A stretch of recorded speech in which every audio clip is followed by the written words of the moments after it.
you talked about sort of expanding conurbations of cities and population growth, for example.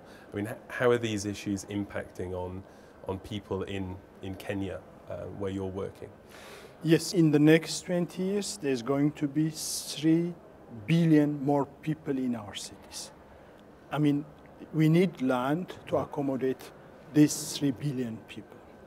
And because the supply of land in urban areas is problematic, most of this urbanization is taking the form of slum formation. In Kenya, for example, the proportion of people living in slum areas is 60%. 60% of the urban population is in slums.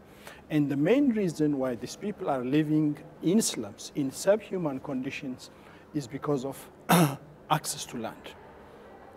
Land is occupied by few families, by few landowners. Yes. Yep. So the average citizen on the street doesn't have access to land. So he occupies the high-risk areas. He also sublets land from landowners. So he lives in a shack. But then what potential then is there? We heard today in the conference that there's some 9.3 trillion US dollars that could be potentially freed up in giving access to land and property. I wondered, how much potential is there in a shack? And what do these people do? How do we ensure that no one gets left behind in all this? Yeah, there is huge potential. I mean, this is 60% of your population living in subhuman conditions. If you change this situation, I mean, you can imagine the potential you release.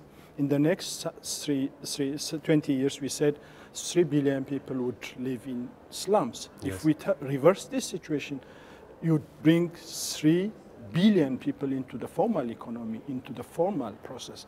And at UN Habitat, we have a solution. We are promoting urban policies, more inclusive urban policies. And we have also tools like land readjustment. Land readjustment is a tool whereby you increase the availability of serviced urban land in slums like Nairobi. At the moment, we have a particular project in Medellin, Colombia, where the urban forum is taking place. And we have a particular project in that city called Participatory and Inclusive Land Readjustment, which seeks to improve the supply of serviced urban land, public space, streets, so that the conditions in slums can be changed and made suitable for decent living.